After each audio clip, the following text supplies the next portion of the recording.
We have a little paper and it's called KISS. Keep it simple, sweetie. Other people use a different word than sweetie, but I like that one. But the light, and we tell people you give an orchid as much light as it can handle without burning. The fatter the leaf, the lower the light level. So you see how thin this is, and this bends and twirls? She can handle more light. This girl's a little thicker and stiffer, is not quite. The Phalaenopsis, these guys, you know, your nice big Phalaenopsis that are out there, these grow next to the base of a tree. And the leaves get really wide and fat because it needs to absorb more light. So the best rule to remember, the fatter the leaf, the lower the light. And that way you won't burn your plant. If it's not flowering, give it a little more light. Don't move it all the way out to the other side of the house. You're just trying to move it because it may be in between trees, the dappling of the leaves, and during a different time of the year, the sun changes, so then you can burn it. But if it's not blooming, you know, and not blooming for you, it's growing, then your three categories are light, food, and water. So if you're giving it the proper light, the proper food, then you need to, you know, just move it a little, you know, change its location just a smidge and see how it does for you. A lot of people say their vandas are growing great, they're tall and everything, but they're not flowering. Vandas grow out on the edges of trees, so they need a lot. They can handle a lot of light. So what's your choice of what you want to grow? So as I tell people, that, you know, you keep it simple. You fertilize. Don't follow the instructions. Most of them tell you 1 tablespoon per gallon of water. Give it quarter strength. Orchids nibble. They don't go to the buffet table. You have to realize they grow out on a branch and they have leaves and animal waste and stuff drops down on that. It has to decompose and then they slowly absorb. So if you give them too much fertilizer, too strong, you can actually burn your roots. So they like to nibble. When I tell people when they go to water, treat them like ourselves. We go into a swimming pool, we cool ourselves off, we get out and we dry out. If you keep your feet in the swimming pool, your toes prune. That's the same thing will happen at these little roots. This vellum here will rot off, and then that's what sustains your orchid. There's a tiny little root that runs inside of here, and think of this as a sponge. So when you get it all wet, it turns to a nice green. It holds the water, the root inside takes it back to the plant, and it's done. But out, if you're living on a tree, you dry out. You wait for the next rain. So we don't stay soaking in the water. So an air movement, you always remember, they live on trees. We have to watch out of our greediness with the orchids. And the more you crowd, the less air movement, and the more bugs and chances of things like that. So even if you're staggering them on different rods and levels, you can have them close, but the air can go through and you can get them and they can dry out and you minimize fungus and bacteria and rot.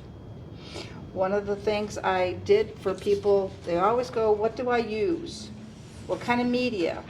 And as my little board up here says, I always ask people, do you water or does Mother Nature water?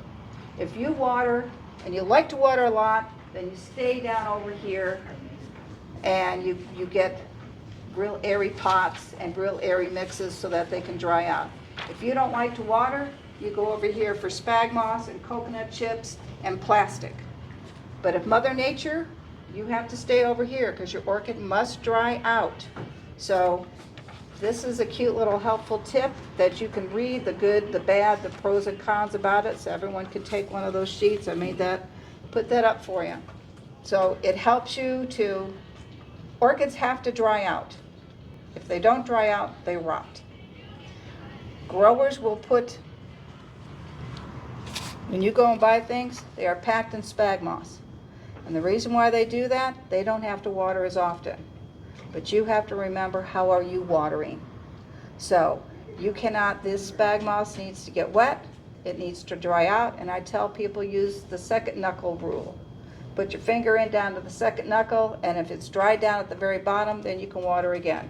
If it's not, give it another couple days. So if you have these things in the house and an air condition, it can take you almost 2 weeks before this girl will dry out. If you water more than that, then you rot your roots. And people go, well, I enjoyed it while the flower was there for a couple months, and then they throw them away. So does that help everybody, so that you end up like not understanding why some people are always killing their orchids? We overwater them. They are not house plants. They are not like this little girl here on the side that has to stay wet. You keep it wet, it's in dirt. No, they're not like that. So they like to dry out. They live out on trees. They live out on rocks. Very few actually live in soil. There are some, but there's very few. Maybe I almost only go 10-15% of what you find lives in soil. So they do have to dry out. And they've been living for tens of thousands of years with that, so they know how to do it. We just got to understand not to overcare them.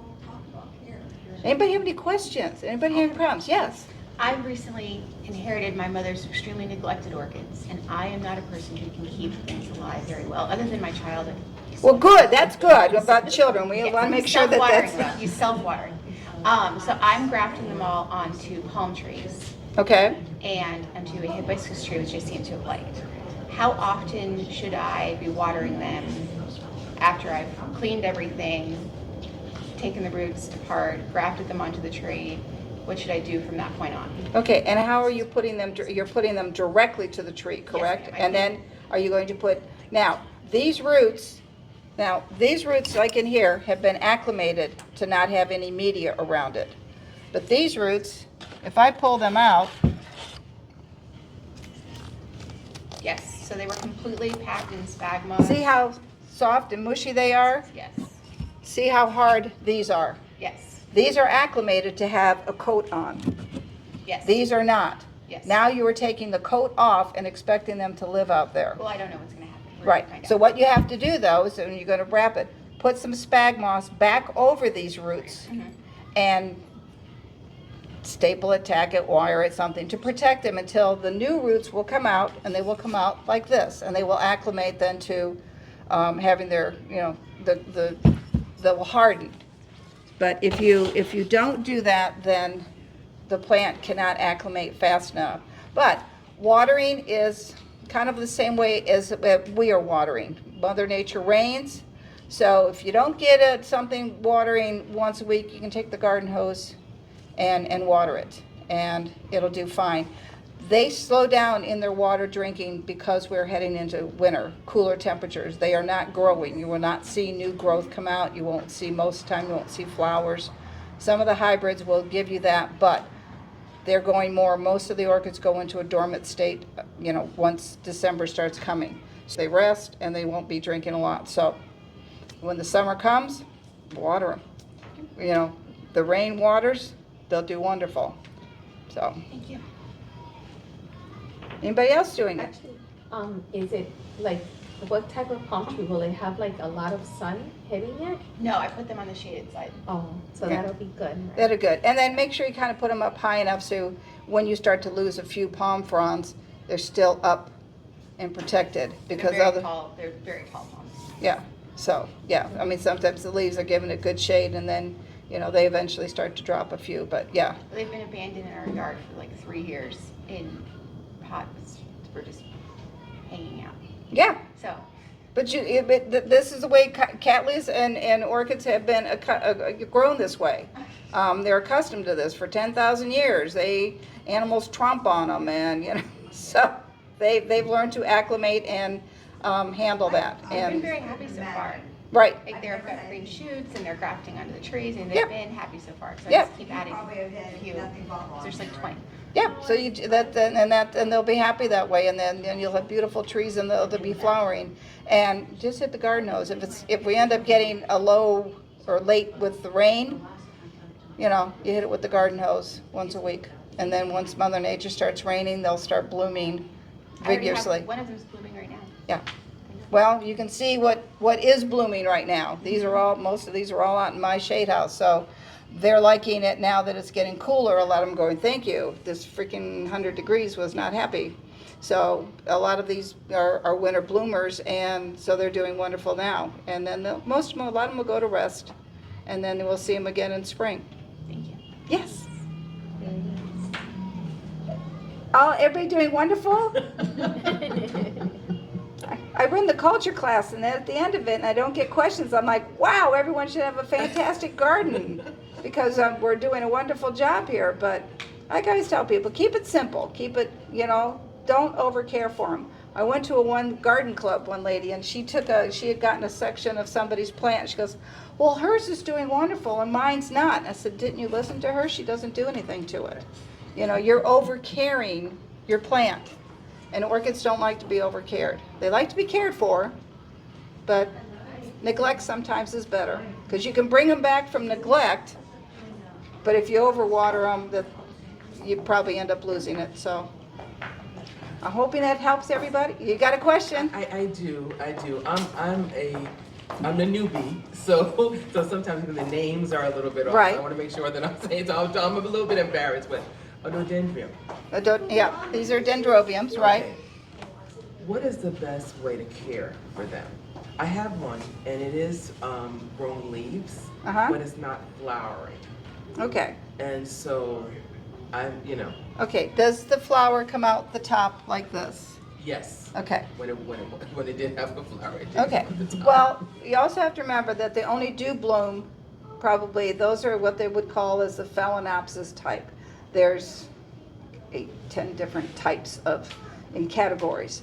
And they'll probably bloom twice a year. So what you end up having to do is, like, this one grew, and you can see she had a flower, but then they have to grow a new one, and then this one will flower, and then a new one will come up. And sometimes they will flower on their back spikes too, on the back growth. Once this is big, next year I will get 2 or 3 will come off of this, but then I will also get a new growth will come up. So they're not always in flower all the time.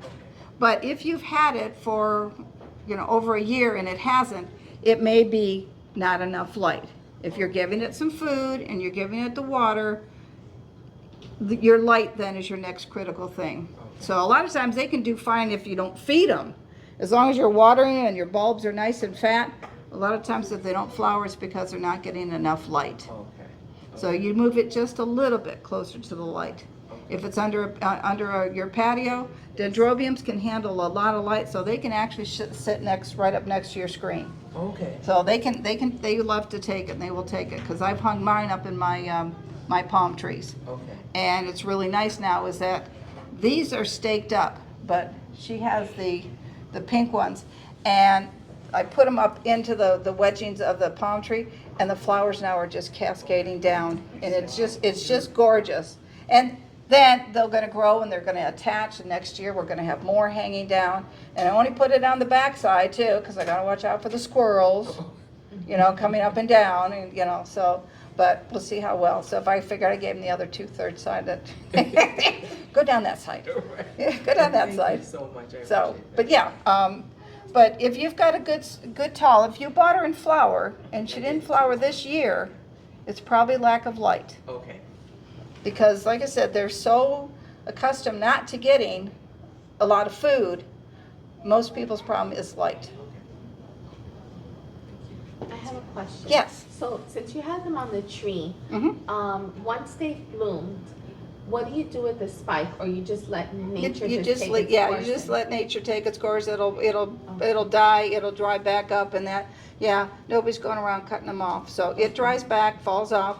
But on many of these these cane, they will pop up 2, 3, and they will keep blooming on those back old spikes. I made them. Now you have to only be careful. Sometimes a lot of these come from Australia, so they're not happy if we go below 50 degrees. When they do, you end up losing your leaves. But as long as your cane is still green, it's a happy, healthy plant.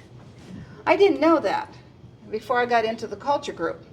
And I was like, well, there's no leaves on this. I kept cutting them off, and the green ones come up, and I couldn't figure out why I wasn't getting any flowers.